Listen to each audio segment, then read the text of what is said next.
Hoje, a lição de número 3, nós vamos falar sobre o assunto que é a realidade bíblica do pecado. Tá?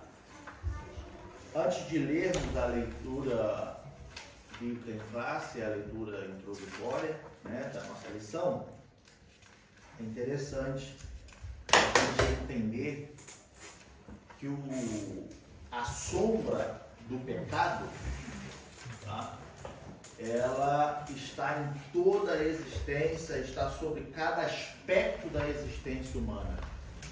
A sombra do pecado, né, nos ronda, nos rodeia, e fora de nós, o pecado ele é um inimigo que nos seduz. Quando ele está por fora, ele nos seduz. E muitas das vezes as pessoas elas tendem a ficar cegas e se deixarem ser seduzidas pelo pecado. Dentro de nós é o mal como parte da nossa natureza, tá?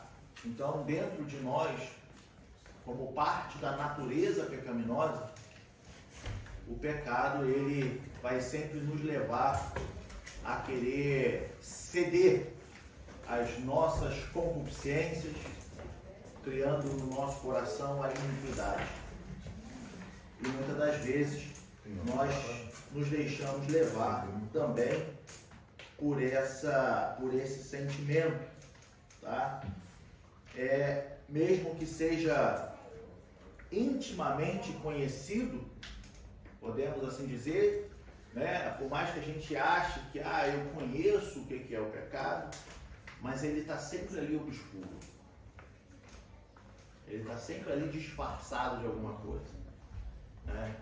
Quando temos conhecimento, quando entendemos muitas coisas, não que a gente chegue a um conhecimento pleno e agora não pequemos mais, não.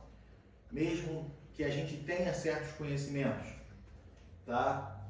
O pecado ele está sempre ali disfarçado de alguma forma. E aí, diante do conhecimento humano, isso não pode te isentar de pecar, somente sendo guiado pelo Espírito Santo. Então é importante a gente entender isso, tá? Vamos fazer a leitura bíblica em classe, para que a gente entre no assunto de hoje, que vai ser Romanos capítulo 3, do versículo 9 ao 18, tá? Quanto mais a gente procurar conhecer a forma, né, o que é o pecado, como ele acontece, como ele nasce, nós conseguimos chegar a um conhecimento melhor e não pecarmos contra Deus. Embora o pecado ele venha cegar o homem, fazendo ele não entender até mesmo o próprio eu. Então o pecado ele cega, ele tira esse entendimento. Então quem está mergulhado no pecado, quem vive numa vida de pecado, dificilmente ele vai assumir os seus atos, ele vai reconhecer o seu erro. Somente a ação do Espírito Santo na vida dele que vai convencer que ele precisa se arrepender. Bom, Romanos capítulo 3, versículos de número 9 até o versículo 18. Que ele diz: pois que somos nós mais excelentes? De maneira nenhuma, pois já dantes demonstramos que tanto judeus como gregos, todos estão debaixo do pecado. Como está escrito, não há um justo, nenhum sequer. Não há ninguém que entenda, não há ninguém que busque a Deus. Todos se extraviaram e juntamente se fizeram inúteis. não há quem faça o bem, não há nenhum só. A sua garganta é um sepulcro aberto, com a língua tragam enganosamente, peçonha de áspides está debaixo de seus lábios, cuja boca está cheia de maldição e amargura. Os seus pés são ligeiros para derramar sangue. Em seus caminhos há destruição e miséria. E não conheceram o caminho da paz. Não há temor de Deus diante dos seus olhos. Esse texto, amados, Paulo ele está mostrando o homem natural que vive na naturalidade adâmica, ou seja, a natureza decaída. Todos os homens, por si só, todos por si só, eles são incapazes de fazer o bem, de ser uma pessoa extremamente boa. Como Paulo diz, por causa da natureza pecaminosa, por mais que um homem ele trilhe um caminho aos olhos dos homens, um caminho bom, é muito fácil para que ele venha fazer o mal. É muito fácil o homem se irar a ponto de acabar com a vida de uma outra pessoa. Na sua natureza pecaminosa, no mundo que nós vivemos hoje, as pessoas não têm paciência. No mundo em que nós vivemos hoje, as pessoas não pensam duas vezes em querer destruir a vida do próximo. Quando necessário, ou julgam ser necessário, eles não pensam duas vezes em querer fazer o mal.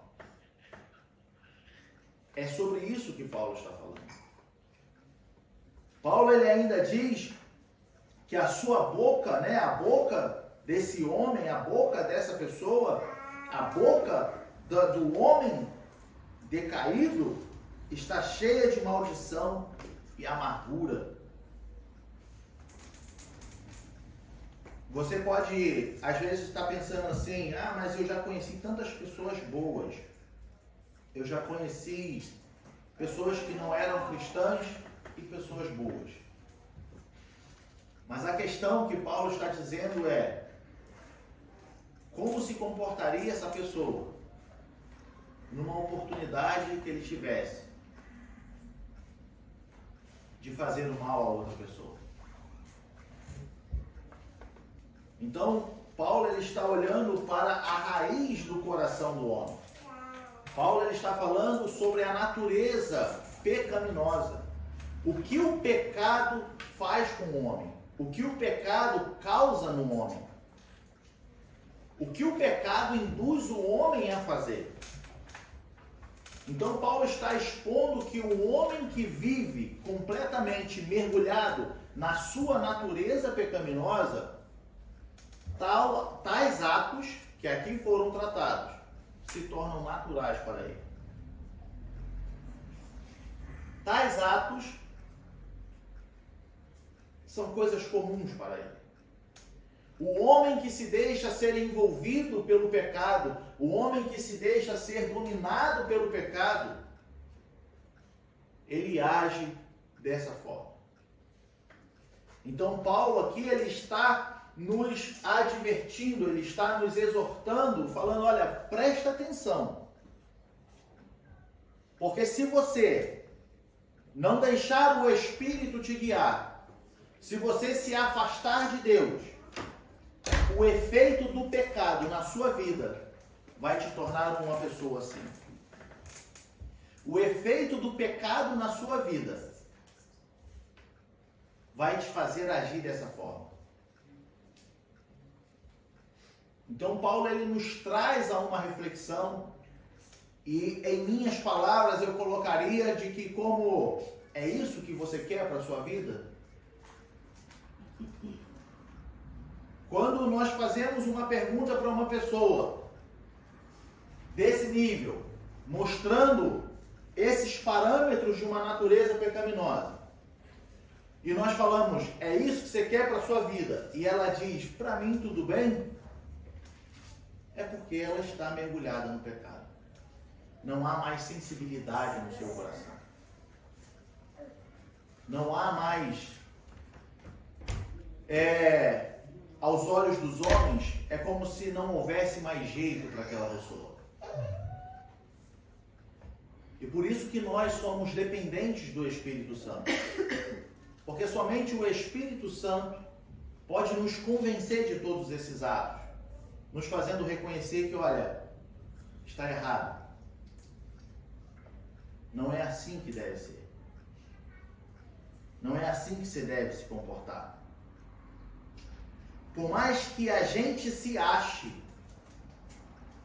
excelente hoje, por sermos cristãos, por mais que a gente se ache, porque eu já sou templo do Espírito Santo, por mais que a gente se ache, porque eu tenho intimidade com Deus, Paulo está falando, não.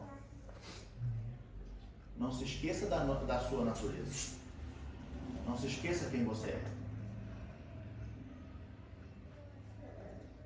O grande problema dos fariseus era achar que eles eram os melhores de todos. E Jesus os combate dizendo hipócritas. E hipocrisia, amados, basicamente é você falar algo para alguém fazer daquilo que você mesmo não faz. Então Paulo ele começa no versículo 9 dizendo: somos mais excelentes? De maneira nenhuma. Já dantes, ou seja, desde antes, demonstramos que tanto judeus como gregos, em outras palavras, tanto judeus como gentios, nós não somos judeus, então estamos como gentios. Ele diz, tanto judeus como gregos, todos estão debaixo do pecado. A gente não pode bater no peito e falar, eu sou santarrão, eu sou o melhor, porque eu... Não, tu não é nada. Eu não sou nada. Deus é. Portanto, ele disse, eu sou. Agora, eu e você somos pecadores. Então, nessa leitura introdutória, Paulo, ele nos exorta, falando, olha, não deixe o ego crescer no seu coração. Não se esqueça quem você é. Vigie em todo o tempo. Porque na hora que você achar que é excelente, você vai estar de novo debaixo dessa natureza decaída. Tá? Existem alguns conceitos extra-bíblicos sobre o pecado. O que é extra-bíblico? Fora da Bíblia. Tá? Existe um grupo, uma corrente filosófica que defende que pecado ou pecar, tá? Na verdade é um grupo, olha só, essa corrente filosófica ela diz que o pecado ou pecar é como se fosse uma opressão de um grupo que fica oprimindo as pessoas, tá? Que fica oprimindo as pessoas que estão participando daquele grupo. Então, por exemplo, é como se aqui nós somos um grupo de pessoas e eu ficasse aqui oprimindo os irmãos. Nessa corrente filosófica, tá? Ele diz que se os irmãos saíssem desse grupo, saíssem debaixo dessa opressão, estariam livres do pecado, porque o pecado seria nada mais do que uma opressão imposta por um determinado grupo. Tá? Essa é a primeira corrente. Isso é extra-bíblico, tá, amados? Isso é fora da Bíblia. O que as pessoas entendem, o que as pessoas enxergam. Então, fora desse grupo, fora dessa opressão, é como se as pessoas estivessem livres do pecado. Ó, não, você só vai ser pecador se tu não vai daquela opressão lá, se tu ficar participando daquele grupo, se tu for assim. A partir do momento que tu não participar mais, tu tá livre. Isso aí não passa de uma opressão. Tá? A segunda corrente filosófica diz que ações como hoje, por exemplo, é muito comum. Ações de violência e até desajuste sexual, que na verdade é a grande realidade da nossa humanidade hoje. A perversão sexual, a violência, ela é muito comum e muito forte. Hoje, você vai em qualquer lugar público, com um banheiro, alguma coisa assim, tem alguma coisa pornográfica lá. Sempre tem alguma coisa pornográfica lá. Nesses banheiros de postos, que a gente para na estrada, a gente vai no banheiro, tem lá vendendo utensílios pornográficos dentro do banheiro. Se tornou uma coisa muito comum. Esse desajuste, esse desequilíbrio. Tá? Assim como a violência. As pessoas sem paciência, as pessoas ignorantes. Como eu disse, as pessoas que não pensam duas vezes em se tiver que agredir alguém, ele vai agredir. Essa segunda corrente filosófica, ela diz que essas ações, elas não têm uma origem espiritual. Dizem que são somente heranças. Foi algo que foi herdado. Tá? Ele diz, se o homem é fruto da evolução, então isso é algo que já vem desde lá de trás, isso é natural. Em outras palavras, diz, isso é natural na vida do homem. Não tem nada a ver. E se a gente for olhar hoje, né, para esse ciclo que a humanidade sempre fica vivendo, de novo a humanidade está entrando que, não, isso é natural. Fazer tal coisa é natural. Que isso? Ontem a gente estava conversando sobre isso e, né, ficou uma naturalidade, tá? O que tem? Isso é comum. Certas culturas que o marido pode trair a esposa e dependendo de como trai, assim, aos nossos olhos é traição, mas dependendo de como faz, a esposa até aceita, porque fala, não teve sentimentos, é só uma coisa profissional. Né? É sério, amado. Isso acontece em certas culturas. Entende? E até aqui em Berlim. Existem relacionamentos abertos que dizem assim, não, está sossegado. Não tem problema não.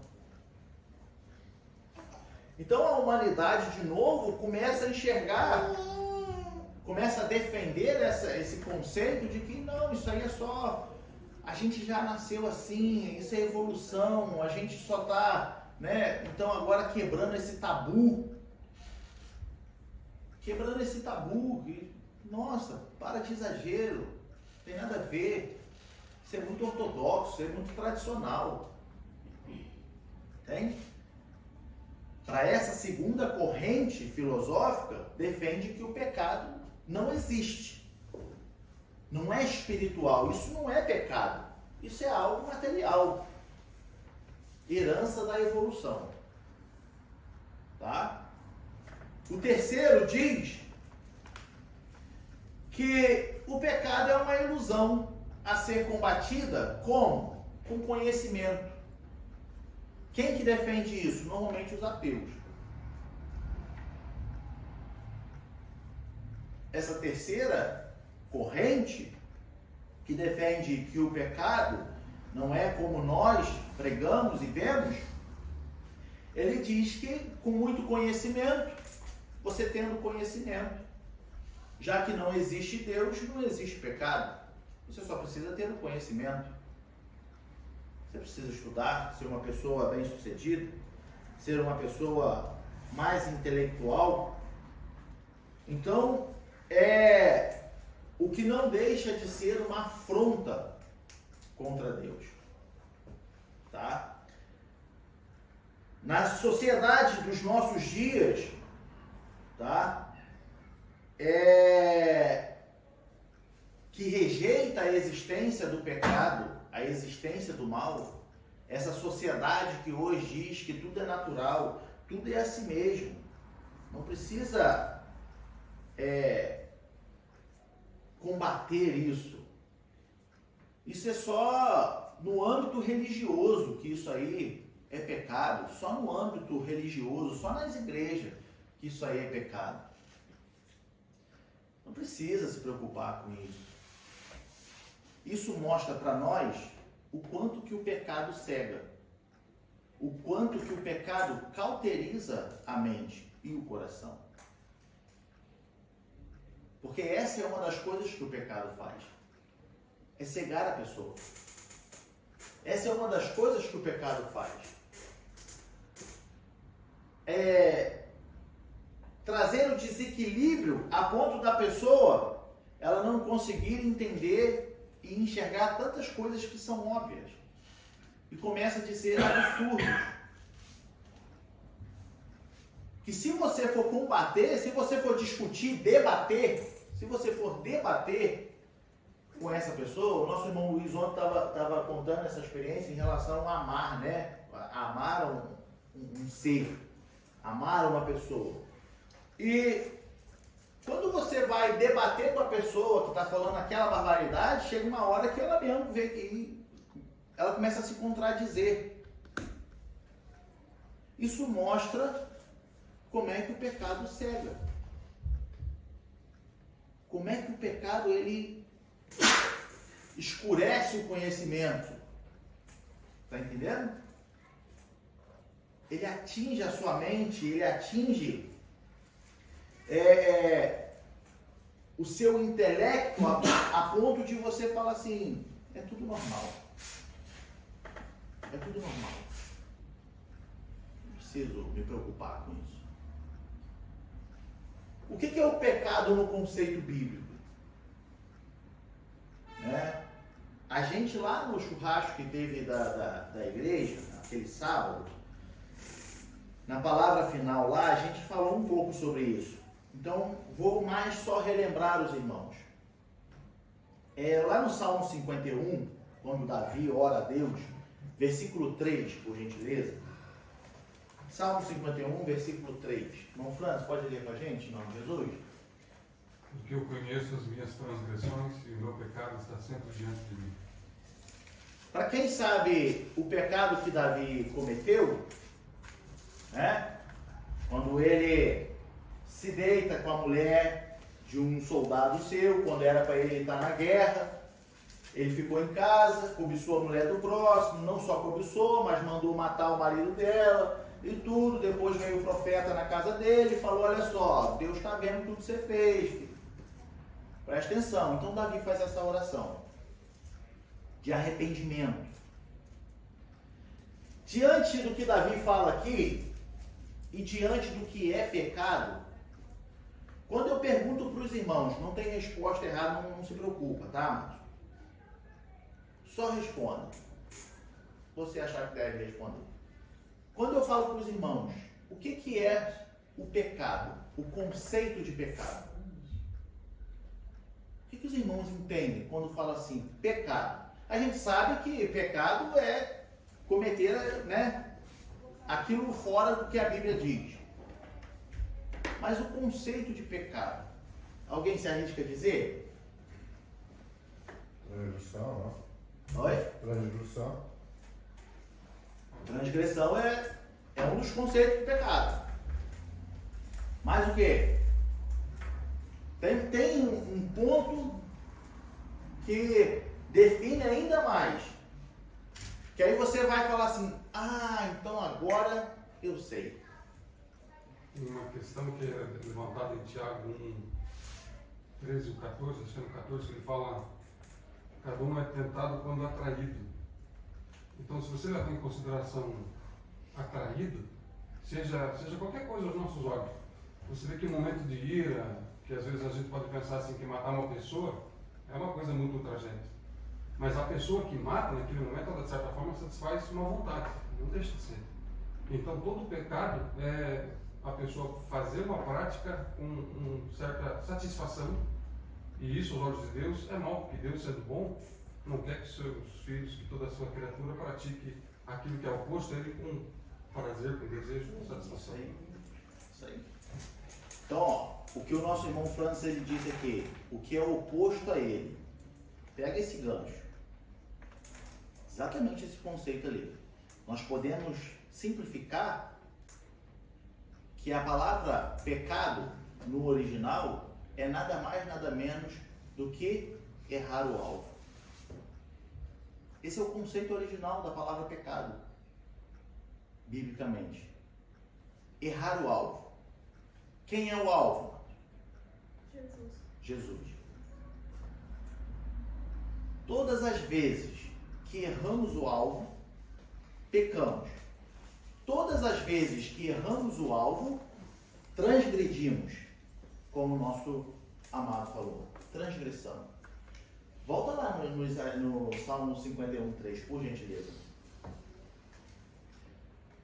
Todas as vezes que eu cometo uma transgressão, é o mesmo que eu errar o alvo. Agora eu pergunto de novo para os irmãos, o que é transgredir?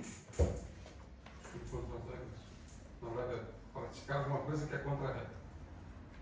Também, está dentro do conceito. Quem mais se arrisca? O que é transgredir? Não precisa olhar para o conceito bíblico, não. Transgredir na sua palavra natural. Ir além do que é possível. Ir além do que é possível. Ou permitido. Ir além, ir além do que é permitido. Ou contrariar a lei. Isso que eu ia perguntar. O que um transgressor da lei comete para se tornar um transgressor da lei? Né?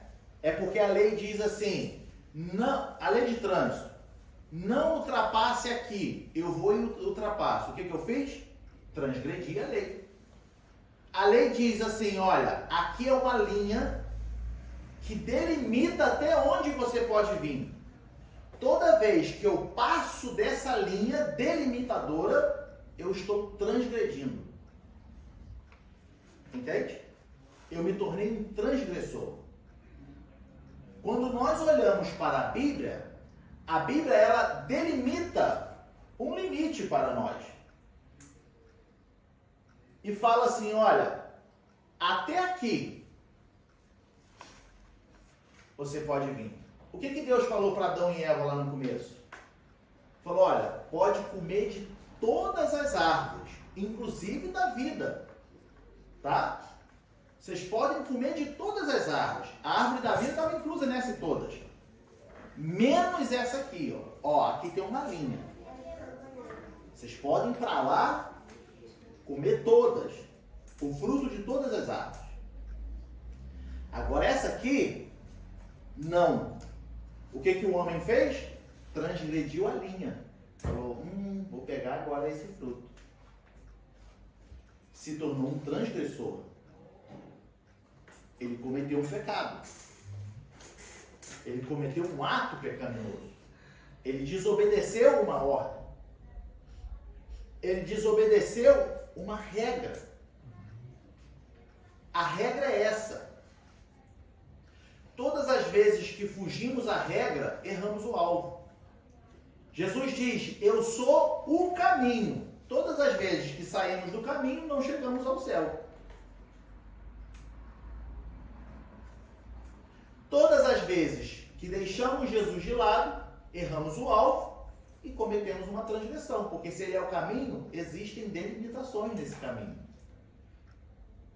Nem para a esquerda e nem para a direita, mas no centro da vontade de Deus. Entende? Então, no conceito bíblico, pecar é errar o alvo. Meu irmão, como é que eu sei se eu vou errar o alvo? Lendo a Bíblia. Estudando.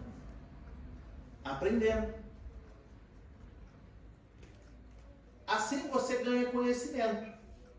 Assim você anda sossegadamente no caminho certo.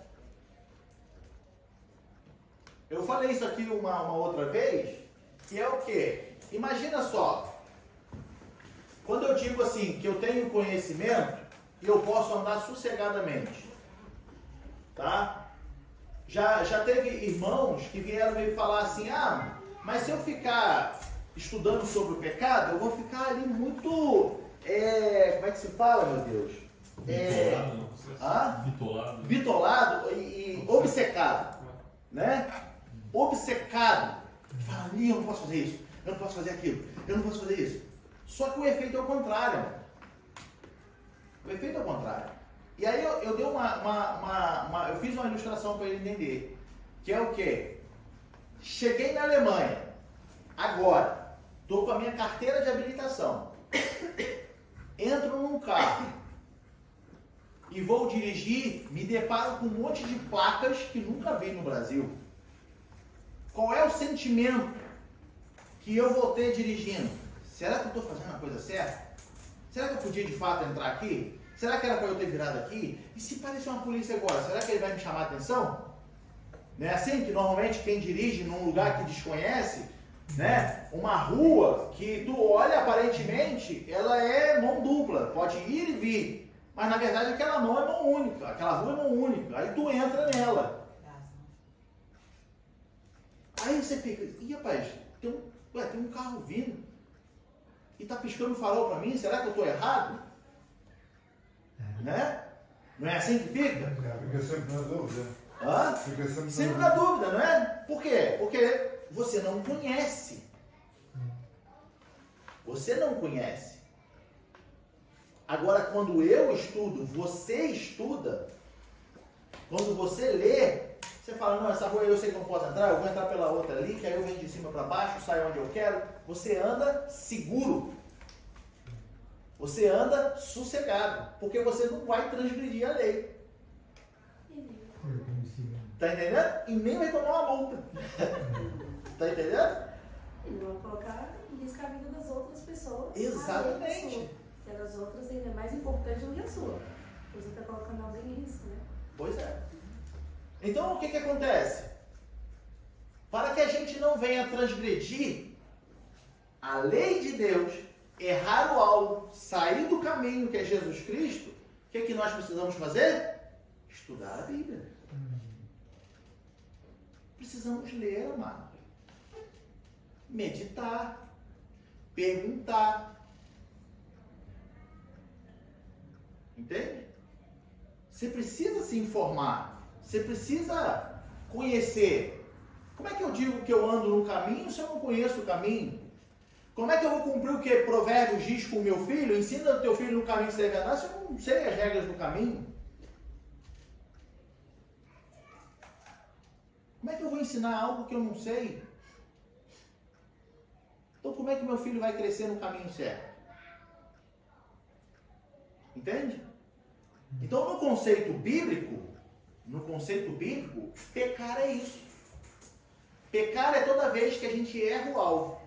Pecar é toda vez que a gente transgride. Por isso que Davi, ele faz essa oração.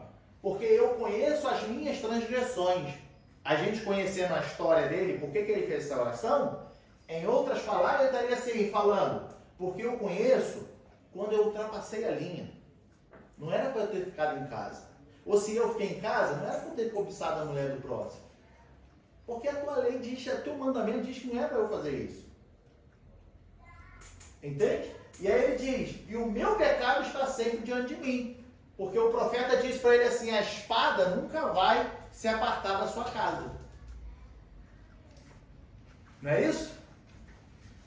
Como castigo de Deus, como punição, ou melhor dizendo, como consequência do pecado.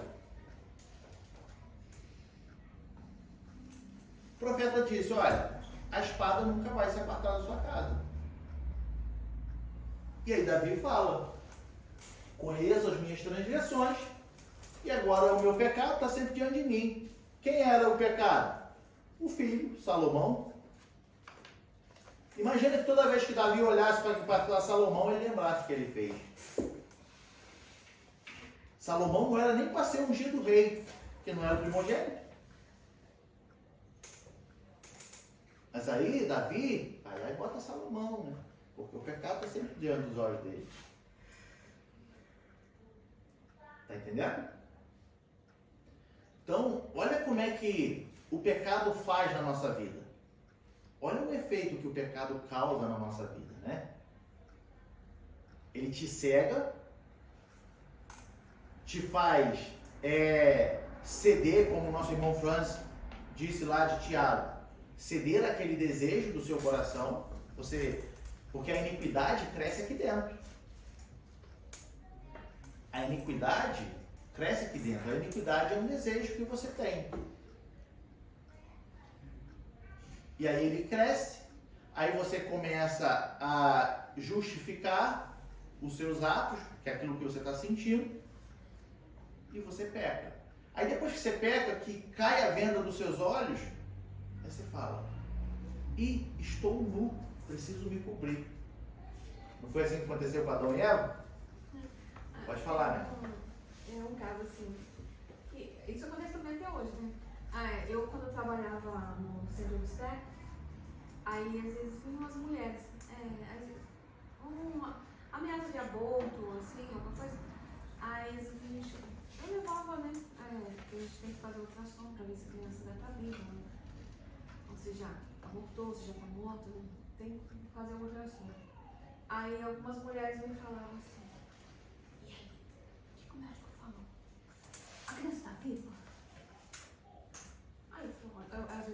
Às vezes eu tava lá dentro, ou às vezes eu nem tava prestando atenção, né? Não sei, ou não dá pra viva. É porque essa criança, eu fiquei separada há uns meses, aí fiquei com fome, engravidei, e aí eu não queria que essa criança nascesse, sabe? Aí ela queria fazer o aborto, né, pra esconder o pecado. Uhum. Cometendo um outro pecado. Entende? Mas olha como é que, dentro do que a gente começou falando, né? Como é que o pecado, a sombra do pecado está em todos os aspectos da vida humana e ele cega o entendimento. Tá entendendo? Então a pessoa separou do marido, ficou lá, se divertiu por alguns dias e engravidou. Uma gravidez indesejada. Aí qual é a primeira atitude que ela pensa? Vamos matar essa vida. Amados, aí você fala assim, nossa, mas essa pessoa é ruim, essa pessoa não pensa, mas isso acontece, mano, por causa da consequência, sequela do pecado na nossa vida. É sequela do pecado na nossa vida. É o que ele causa. Isso aconteceu com Davi. Isso acontece conosco, se nós não vigiarmos. Lembra que Paulo fala na nossa leitura introdutória? Somos, pois, mais excelentes? Entende? Então Paulo, ele fala assim, tu tá se achando o quê? Tu tá olhando pro pecado dos outros, tá se achando o quê? Não se esqueça que todos nós, não há ninguém justo, não há ninguém reto. Em outras palavras, Paulo está nos lembrando assim, olha, não há ninguém santo. Todos cometem pecado. Então, vamos ficar sossegados. Quando nós falamos do pecado, já começamos falando aqui das sequelas, das consequências do pecado, é importante a gente entender também aonde nasceu tudo isso. Quando nasceu tudo isso? Né? Quando nós olhamos para o início de tudo, às vezes as pessoas elas entendem que o pecado começou no Jardim do Éden. O pecado não começou no Jardim do Éden. O pecado começou aqui. Quer ver? Vamos ler lá em Ezequiel 28.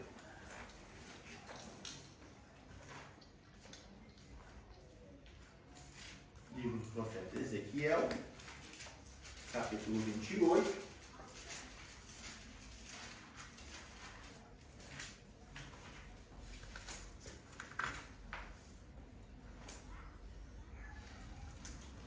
Vamos ler toda essa passagem aqui do versículo 13.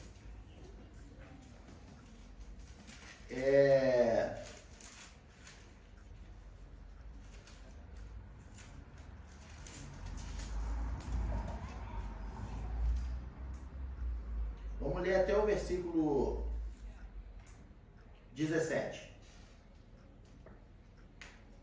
Até o 19. Vamos ler até o 19.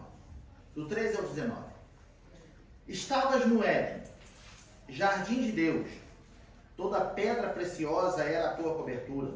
A sardônia, o topázio, o diamante, turquesa, ônix, jaspe, safira, carpúnculo, esmeralda e ouro. A obra de teus tambores e dos teus pífaros estava em ti. No dia em que foste criado, foram preparados. Tu eras querubim ungido para proteger, e te estabeleci. No monte santo de Deus estavas, no meio das pedras afogueadas andavas. Perfeito era nos teus caminhos, desde o dia em que foste criado, até que se achou iniquidade em ti. Lembra que eu falei que é iniquidade? Aonde nasce a iniquidade? No coração. É de dentro para fora. Tá? Na multiplicação do teu comércio, se encheu o teu interior de violência e pecaste, pelo que te lançarei profano fora do monte de Deus e te farei perecer, ó querubim protetor, entre pedras afogueadas. Elevou-se o teu coração por causa da tua formosura, corrompeste a tua sabedoria por causa do teu resplendor. Por terra te lancei diante dos reis, te pus para que olhem para ti. Pela multidão das tuas iniquidades, pela injustiça do teu comércio, profanaste os teus santuários. Eu, pois, fiz sair do meio de ti um fogo que te consumiu a ti e te tornei em cinza sobre a terra aos olhos de todos os que te veem. Todos os que te conhecem entre os povos estão espantados de ti. Em grande espanto te tornaste e nunca mais serás para sempre. O versículo 15, perfeito era nos teus caminhos desde o dia em que foste criado, até o dia que se achou iniquidade em ti. De quem que esse texto está falando? Satanás. Aonde nasceu o pecado? No jardim do Éden? No coração de Satanás. No coração de Satanás. Quando ele foi criado por Deus, ele era perfeito. Ele era belo. E por ser tão belo e perfeito, ele julgou-se ser igual a Deus. O profeta Isaías vem escrever isso. Ele julgou a ser igual a Deus. Ele quis se assentar ao trono de Deus. Porque ele era o maravilhoso. Ele era o diferenciado. Então, encheu-se o seu coração de maldade e violência. Encheu-se o seu coração de iniquidade. Ali nasceu o pecado. Ali nasceu o pecado. E é interessante que o que Satanás ele quis fazer, como eu disse lá de Isaías, acho que é capítulo 19, não é? 14. Isaías 14, quer ver? Isaías 14, versículos 13 e 14. Ele diz assim: Versículo 13. E tu dizias no teu coração, eu subirei ao céu e acima das estrelas de Deus exaltarei o meu trono. E no monte da congregação me assentarei, da banda dos lados do norte. Subirei acima das mais altas nuvens e serei semelhante ao Altíssimo. Então o que Satanás queria ser? Semelhante ao Altíssimo. Porque ele se sentia belo. Aí quando a gente olha para a criação, Deus também criou o homem com as suas próprias mãos. Não é isso? Façamos o homem a nossa imagem e semelhança, e do pó da terra formou o homem. O que Satanás quis implantar no coração do homem? Ser igual a Deus. Entende? Ser igual a Deus. Por quê? Vamos lá para Gênesis.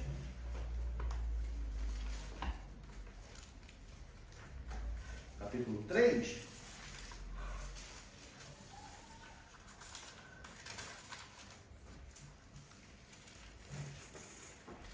Versículo 4 e 5.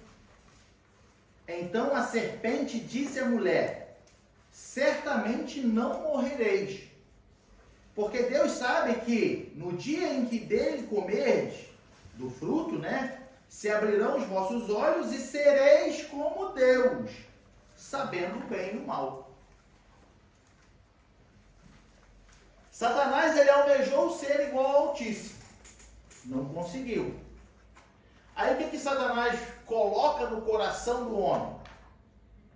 O que ele lançou? Tá? Ele não forçou o homem a fazer nada.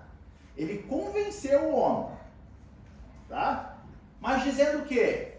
Não é que Deus não quer que você coma disso aí, que tu vai morrer.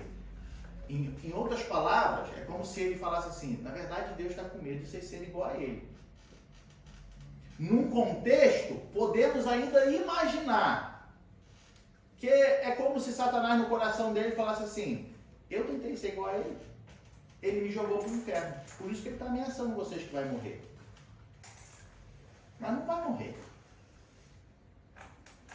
Vocês vão ser igual a ele, conhecedores do bem e do mal. Olha a astúcia do inimigo. Está entendendo? Ele deixou algo crescer no coração dele, foi lançado por terra.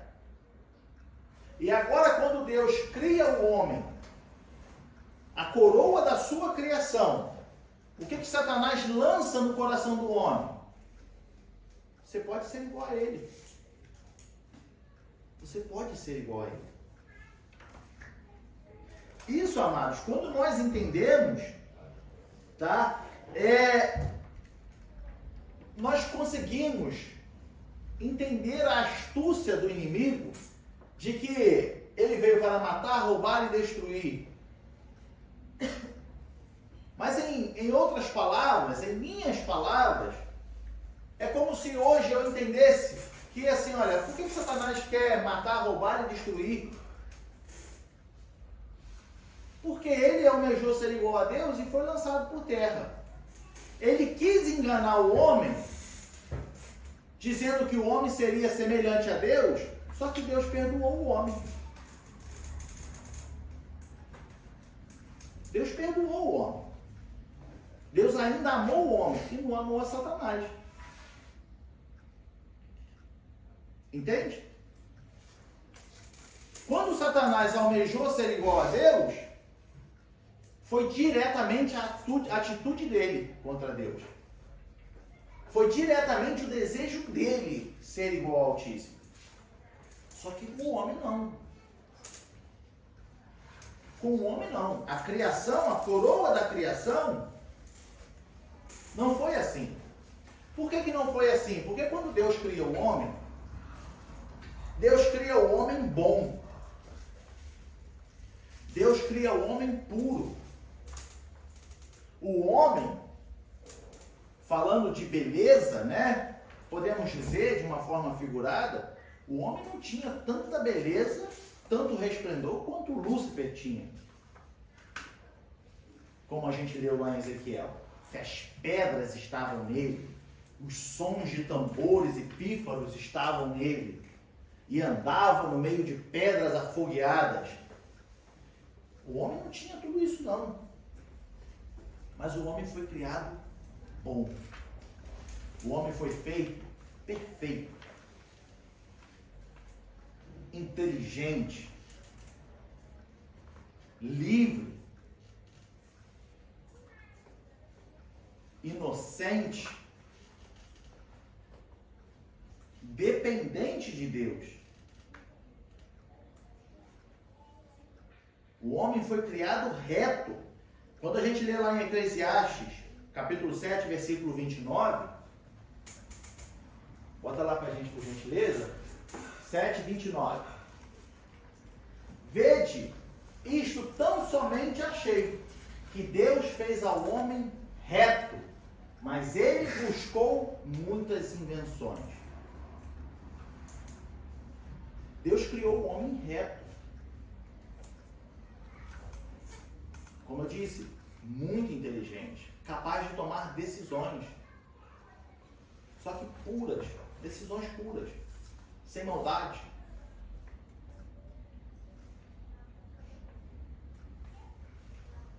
Quando Deus passeava pelo jardim na virada de cada dia que visitava o jardim, ali mostra a intimidade que o homem tinha com Deus.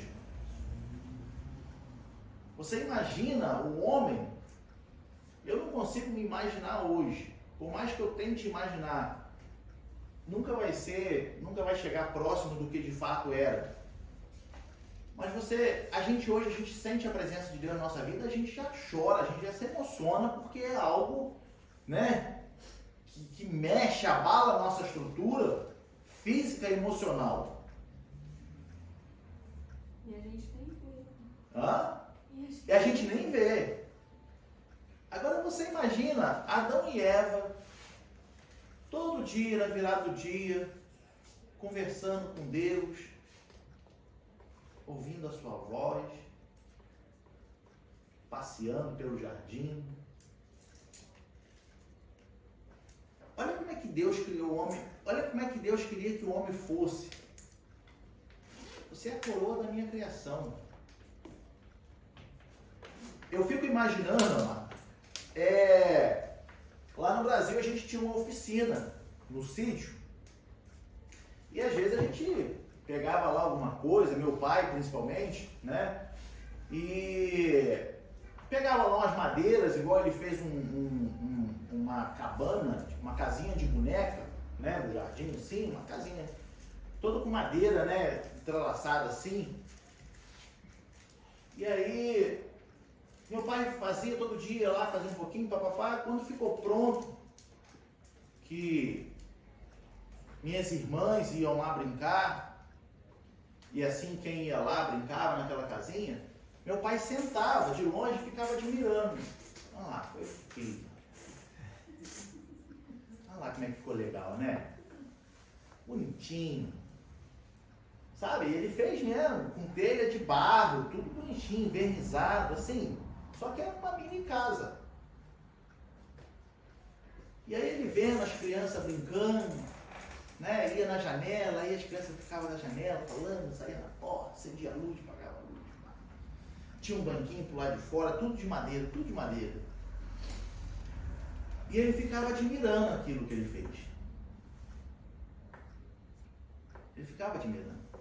E quando eu lembro disso e olho para a Bíblia, eu fico imaginando isso.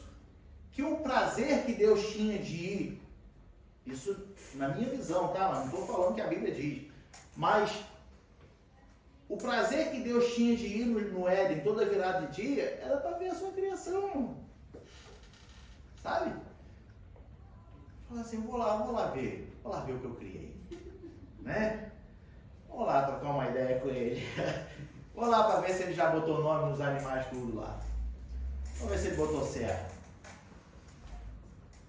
Deus criou o homem perfeito. Deus criou o homem para que andasse com ele. Deus permitiu que você nascesse para que você andasse com Ele, para que você estivesse com Ele, para que nós estivéssemos com Ele. Só que por causa de um engano, por causa de uma atitude equivocada, por causa de uma transgressão, tudo isso foi quebrado. Toda essa proximidade foi quebrada. Todo esse elo com Deus foi desfeito. Porque Deus, Ele ama a sua criação. Ele ainda ama a sua criação. Mas a diferença é que Ele abomina o pecado. Ele não suporta o pecado. O pecado faz com que nós nos afastemos dele.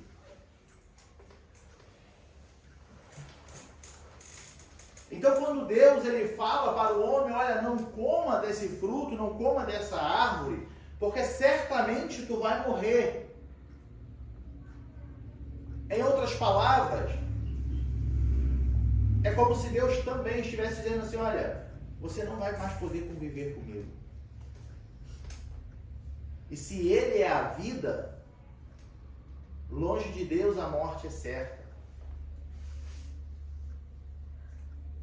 Em outras palavras, quando Deus ele diz para o homem, olha, não coma, porque tudo isso que nós estamos tendo aqui vai se acabar. E você vai morrer. Porque eu não vou mais poder estar contigo, como estou agora.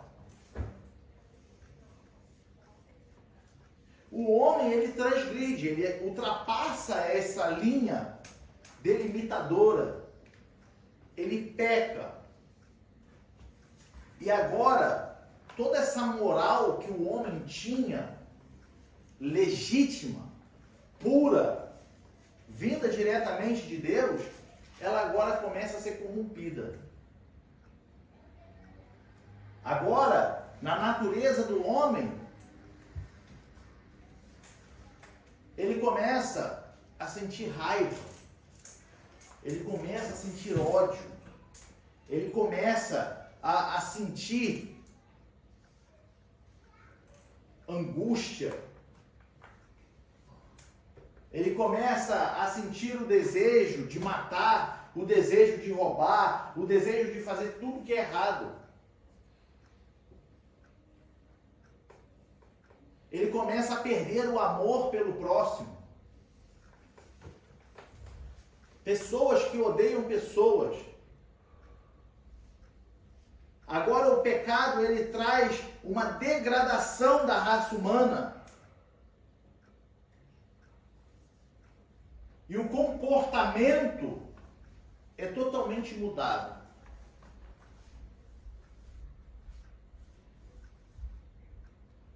Hoje, no meio da nossa sociedade, as pessoas podem negar a existência do pecado.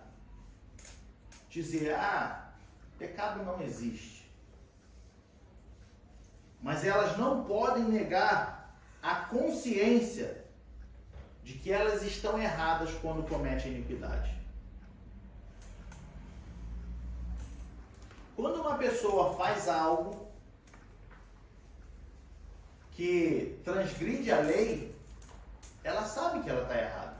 Ela pode não admitir que aquilo ali é um pecado. Ela pode não admitir que é por causa da natureza decaída que levou ela a fazer aquilo. Mas ela sabe que aquilo é errado. E por que é errado? Por que levou essa pessoa a errar? Entende?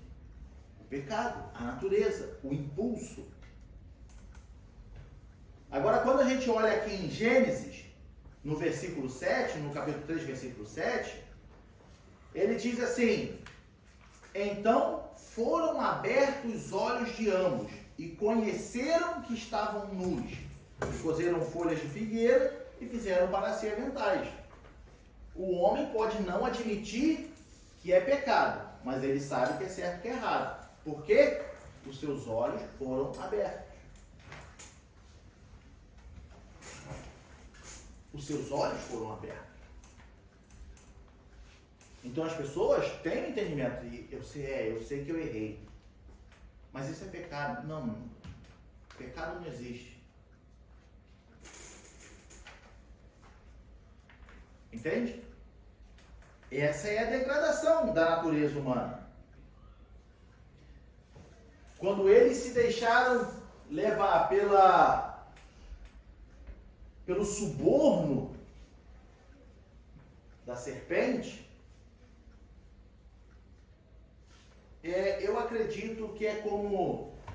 Eu acredito, amados, que isso não foi um ato imediato, não. Isso é o que eu acredito. Posso estar equivocado. A Bíblia não me dá esse detalhe.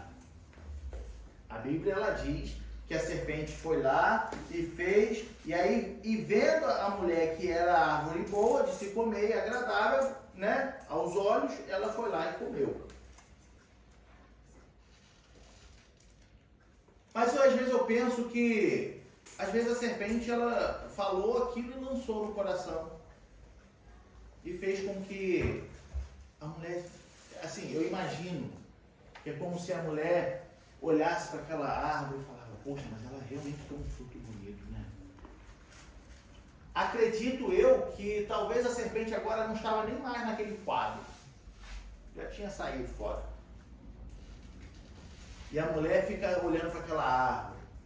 Fala, nossa, poxa, mas o fruto é desejável mesmo. Será que gosto tem? Será como é que vai ser eu saber o bem e o mal? Sabe, eu imagino que o que a serpente lançou no coração dela, aquilo ficou ali, remoendo. Não vou dizer, né, que durou dias, mas é o que eu digo o que eu acredito que não foi assim. A serpente falou, tu não vai morrer não, então eu vou comer porque realmente isso aqui é bom. Não, eu não acredito que foi assim. Eu acredito que deve ter se passado ali algum tempinho ali, ela ficou olhando para aquela árvore, admirando e refletindo o que a serpente falou. Falou, será que eu vou ser igual a Deus mesmo? Como é que é saber o bem e o mal?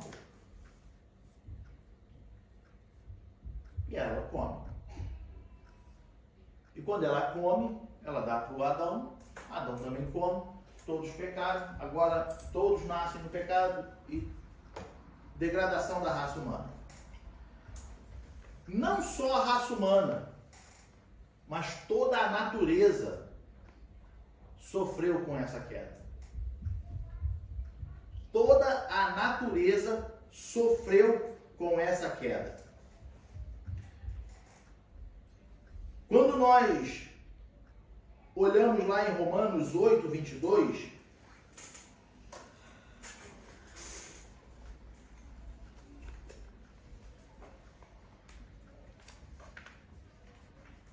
ele diz, porque sabemos que toda a criação geme e está juntamente com dores de parto até agora. Toda a criação. Quando Deus, ele castiga o homem, ele amaldiçoa a terra. Lá no versículo, deixa eu achar aqui.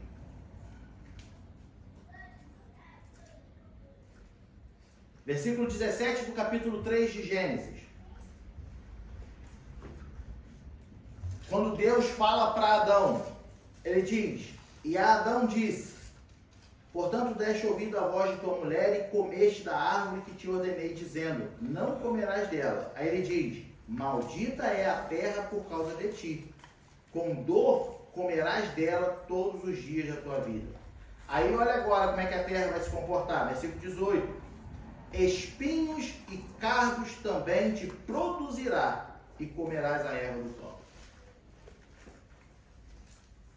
A gente não consegue imaginar porque mesmo a natureza também tendo sido comprometida, nós ainda a achamos bela, né? Quando a gente olha aquela mata, aquela cachoeira, aquele rio, aquele cenário, a gente acha bela e a gente fala, como é que pode isso aqui ter, né, tá gemendo com dores de parto? Como é que isso aqui ainda pode ter sido amaldiçoado? Isso te faz pensar de que, como é que não deveria ser no Éden? Se hoje eu acho lindo, se hoje um passarinho é capaz de beliscar uma fruta aqui e voar não sei quantos quilômetros e defecar em algum lugar e lá nasce um pé de fruta, eu fico pensando assim, mas como é que não deveria ser no Éden? Se hoje ainda a Terra faz isso. Isso é para fazer a gente refletir, mano. Porque às vezes a gente não para se atentar nesses detalhes. Porque a gente acha tudo lindo. Nossa, a natureza é bela, as estações, as árvores parecem mortas no inverno, mas aí vem a primavera, vem tudo a vida, colorido, tudo lindo, e tudo funciona certinho. Tudo... mas se tu for olhar para o Éden, pelo que a Bíblia mostra, era mais perfeito do que é hoje. Entende? A gente não tem essa dimensão, por quê? Por causa do pecado que está em nós. A gente não entende como era lá atrás, porque nós também estamos limitados, por causa do pecado que há em nós. Então, tudo sofreu, amados. E agora, a natureza, ela se comporta com o quê? Com catástrofes naturais, mudanças climáticas repentinas, furacões, tsunamis. E aí você pode falar, mas grande parte disso é culpa do homem. Tudo por causa do pecado. Tudo por causa do pecado. Então você vê terremotos, você vê maremotos, você vê furacão.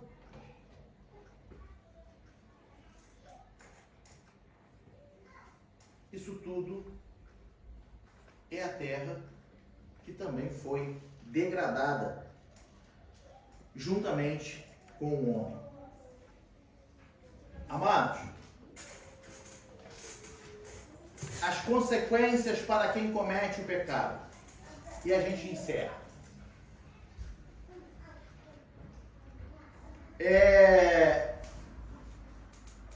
Deus advertiu o homem para que não comesse do fruto daquela determinada árvore.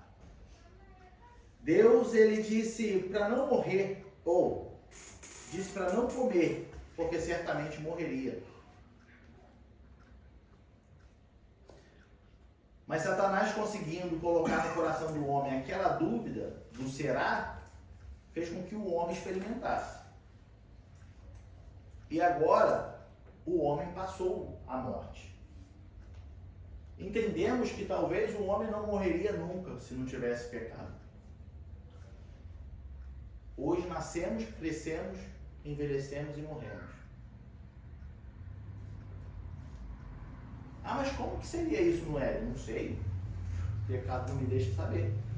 Eu sei como é que vai ser no céu, porque a Bíblia não mostra como é que vai ser no céu. Por isso que eu luto para chegar lá. Agora o homem morre. Agora o homem, ele passará por uma condenação, por um julgamento. Ele vai passar por um julgamento. Ele vai passar por um tribunal. Por causa do pecado. Por causa disso agora, os homens que não se submeterem, que não entenderem que mesmo pecando, Deus o perdoou, Deus o amou, e que por não entenderem que o propósito de Deus é que o homem ande junto com ele, seja semelhante a ele, então Deus permitirá o homem passar pelo tribunal. Por quê? Porque agora o homem tem o conhecimento do bem e do mal. Se você fosse inocente, não precisaria de julgamento. Você é inocente. Como é que tu vai julgar uma criança daquela ali? Como é que ela vai chegar diante do juiz? Como é que vai botar o Leozinho sentado numa cadeira de frente para o juiz? Não vai ter julgamento, porque o juiz vai falar assim: o que eu vou fazer com essa criança? Inocente, ela não sabe nada, não fala, não sabe nada. Nós não precisaríamos nos submeter a um julgamento se o homem não tivesse caído, se o homem não tivesse pecado. Mas já que nos foi aberto os olhos e agora temos o conhecimento do bem e do mal, então Deus fala: agora você sabe o que é certo e o que é errado. Então mudou. Nosso comportamento agora mudou um para com o outro. Você não quis ser independente? Então agora você tem que responder pelos seus atos. Deus poderia ter destruído tudo e refeito de novo, começado de novo. Ele poderia ter exterminado o homem e feito de novo o homem. Poderia ter pego a serpente e falar: olha, tu some daqui. Não me entre mais aqui. Mas não. Deus cumpriu a sua palavra. Falou: olha, eu disse que vocês iriam morrer. Agora vocês não podem mais ficar aqui. Eu perdoo vocês. Está aqui, ó, a pele de um animal, sinal de perdão de Deus. Mas a consequência das suas atitudes agora você vai ter que responder sozinho. Aí depois vem Jesus Cristo, porque Deus amou de tal maneira. Amou o mundo de tal maneira que deu o seu Filho para morrer na cruz. Por que Jesus fez isso? Por que Deus fez isso com Jesus? Só porque Ele queria crucificar seu Filho? Não. Porque Deus falou assim: olha, eu ainda quero que o homem ande comigo. Eu ainda quero que o homem seja semelhante a mim. Ele é a coroa da criação. Eu poderia ter destruído toda a humanidade, não destruí. Porque eu amo essa criação. Eu amo. Agora cabe ao homem, já que o homem tem o conhecimento do bem e do mal, o homem precisa reconhecer que, olha, de fato, Jesus morreu por nós para que a gente tivesse uma proximidade com Deus. Para que a gente voltasse à comunhão para com Deus. Pode entrar. De fato, temos essa oportunidade de sentirmos a presença de Deus, porque Ele foi misericordioso, Ele nos amou, Ele nos fez um favor imerecido. Só que tem um problema.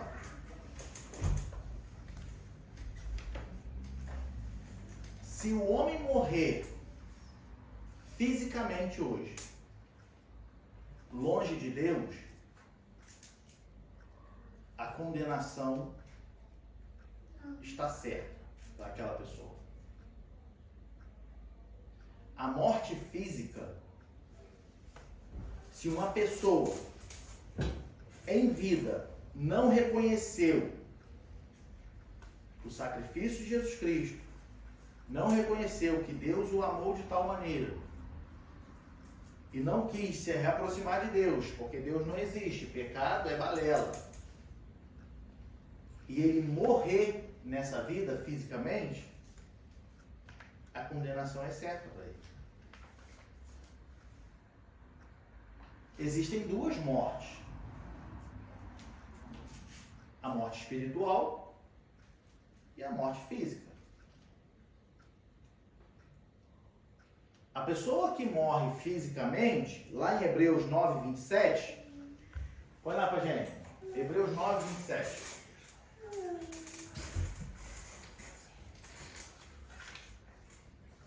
Ele diz assim: e como aos homens está ordenado morrerem uma vez, vindo depois disso o juízo. Se o homem morrer, acabou para ele. Lá em Eclesiastes, se não me falha a memória, no capítulo 9, ele diz que uma vez que você morre, você se desliga de tudo que há debaixo do sol. ou seja, perde toda a ligação com a terra. O morto desligou, não tem lembrança, o morto não lembra de mais nada dessa vida. Olha lá. Porque os vivos sabem que hão de morrer, mas os mortos não sabem coisa nenhuma, nem tampouco eles têm jamais recompensa, mas a sua memória ficou entregue ao esquecimento. A pessoa morreu, acabou. Agora só o que espera ela é o julgamento, como a gente leu em Hebreus. O que espera ela agora é o julgamento. E tem a morte espiritual. A morte espiritual é aquela pessoa que ainda em vida ela servia a Deus, tinha uma intimidade com Deus e se afastou, resolveu abandonar, resolveu parar de crer, resolveu desacreditar. Ela agora está morta, ela está morta espiritualmente. Entenda uma coisa. Entenda uma coisa. Se eu morrer espiritualmente e ainda viver fisicamente, eu ainda tenho chance de me voltar aos pés de Jesus Cristo e tenho chance da salvação. Se eu morrer fisicamente, também morto espiritualmente, o juízo está me aguardando. Se a pessoa morre fisicamente, estando também morta espiritualmente, o juízo aguarda ela lá no final. Isso é a Bíblia que diz. Se a pessoa morre fisicamente, mas espiritualmente ela está viva, ou seja, ela morreu caminhando em Jesus Cristo, seguindo a Jesus Cristo, então ali ela só vai pegar o galardão dela no céu. Entende? Nós precisamos entender isso. Que olha só, por causa do pecado, agora existe a perdição eterna. Se você morre com Cristo, ou se Jesus voltar agora, aqueles que estão vivos espiritualmente herdarão a vida eterna. Aqueles que estão mortos espiritualmente terão a condenação eterna. Parece ser chantagem emocional. Mas não é. É a realidade. Existem só dois caminhos. É céu ou inferno. É céu ou inferno.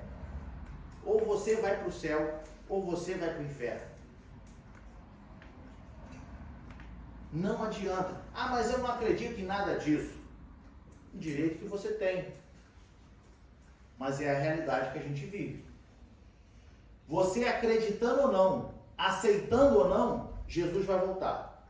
Você aceitando ou não, você vai passar pela morte. O problema é que ainda nessa vida você consegue tomar decisões. Depois da morte, acabou as suas decisões. Agora quem decide é Deus. Então eu não estou aqui fazendo chantagem. A Bíblia me diz que se eu me arrepender e confessar os meus pecados e reconhecer a Cristo como Senhor e Salvador da minha vida, a vida eterna me espera. Agora, se eu quero viver a minha moda, achando que pecado é só um conceito filosófico, achando que pecado não existe, porque Deus muito menos, é um direito que cada um tem. Seus olhos foram abertos para o bem e para o mal. Você pode escolher. Mas o que a Bíblia diz é que o que aguarda é a perdição eterna, a condenação eterna. Não perca seu tempo. Não deixe o pecado te dominar. Não viva segundo as suas próprias concupiscências.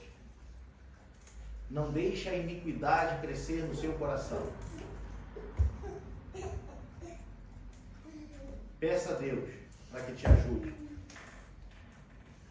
Não se julgue santo. Porque Paulo diz, somos mais excelentes? Não.